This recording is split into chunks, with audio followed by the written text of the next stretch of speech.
Hello, everyone. Happy New Year. Happy 2024 to all of you. So, I am doing some math. That's how I'm celebrating my new year, and it doesn't get any more exciting than that. So, in this video, I am going over Euler's method because a few of my students were kind of unsure about how it works, and they wanted an example to help them understand it. So, here we go. So, the idea with Euler's method is you're given what we call an initial condition. It is a point. So, in this case, we're given this point f of -1 is 3. That tells us when x is -1, y is 3. So we're given a point. So the idea behind Euler's method is we're going to use tangent lines to approximate a different function value other than the one we are given. So we're given a differential equation, we're given a point that we already plotted, and then we're trying to approximate the value of f of 2 with 3 steps. And like I said, we're going to be using tangent lines to make that approximation. So whatever the slope is, let's say the slope is -1. If the slope is -1, we're going to draw one line. That's one step because it says 3 steps. This is going to be one step, another step, and then the third step would take us to f of 2, which is where we're trying to go. So the idea is that with every step, you're going to draw a new tangent line with the given derivative. And then when you get to the end of that line, you're going to do the exact same thing.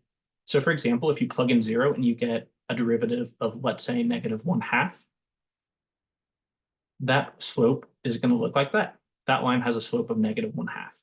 And if you do it again and you get, say, like a derivative of, I don't know, maybe like 2 up 2 over 1, this line right here has a slope of 2. So this is how we would approximate f of 2 on this theoretical example. So let's go back to the actual problem. So there are a few things we need in order to successfully do this kind of a problem. The most important thing is a table.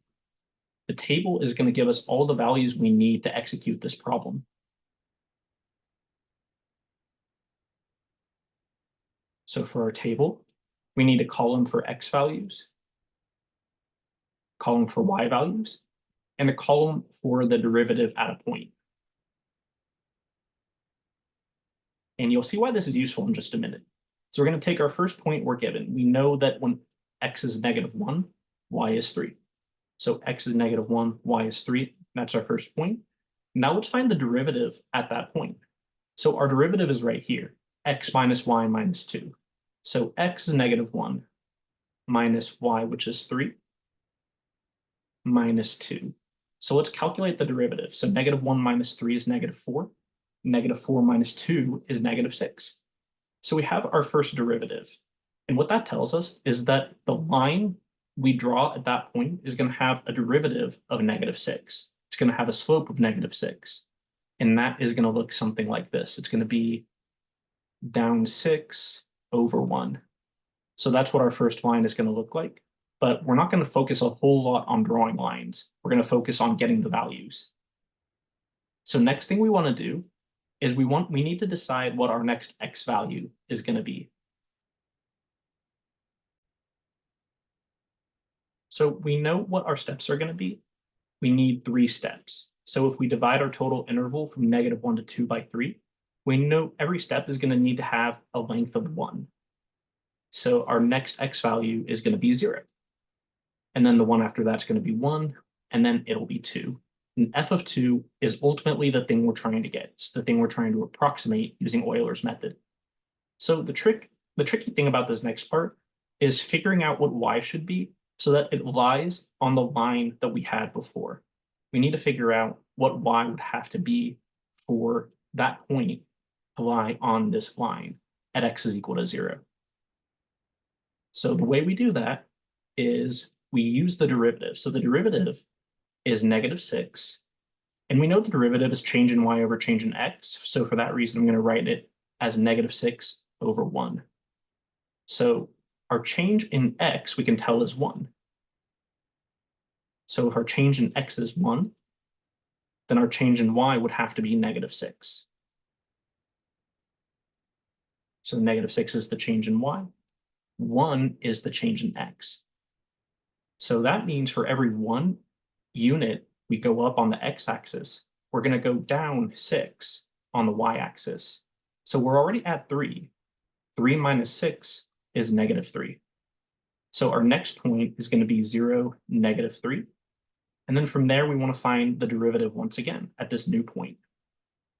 So the derivative is x minus y minus 2. So 0 minus -3, that's our y, minus 2. So that's going to be 3 minus 2, so that's going to be 1. So the derivative at this point is 1. And now that we have that information, we're going to figure out what our next y value should be, just like we did it the last time. So our derivative this time is 1. I'm going to write it as 1 over 1 because it's clear now that change in y is 1, change in x is also 1. So we know that if we are going 1 unit on the x-axis, we also expect to go 1 unit up on the y-axis. That's what this derivative tells us.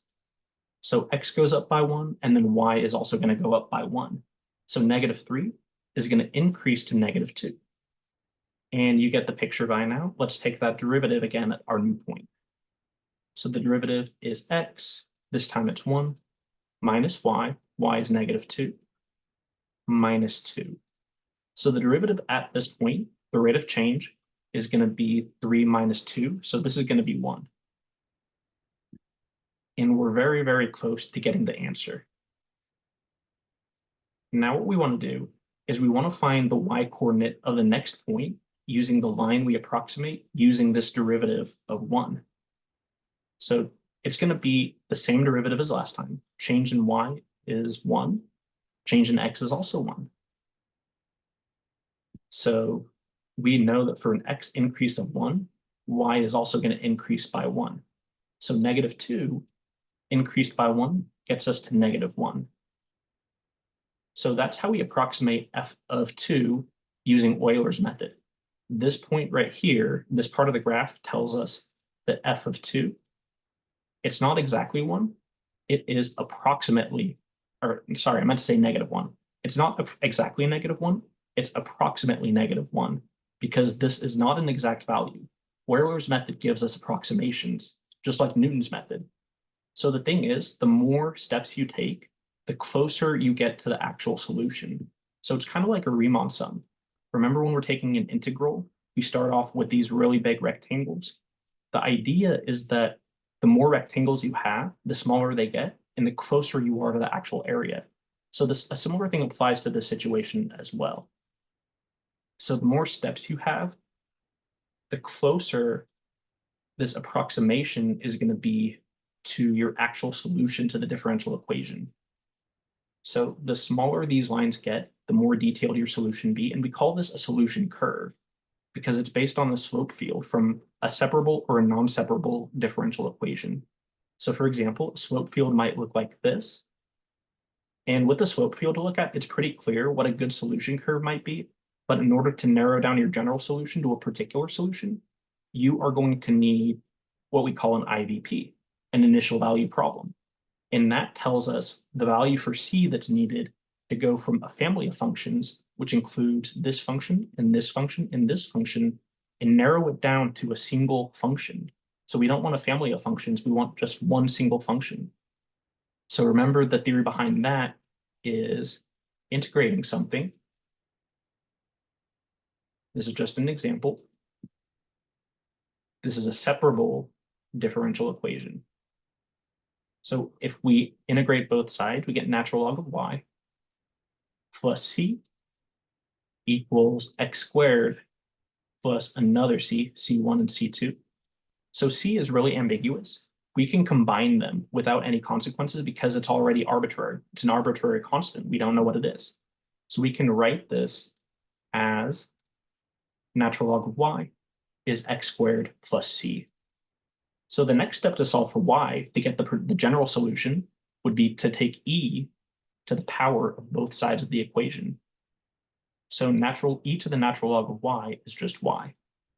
And then this expression right here, we can use the properties of exponents to rewrite it like this.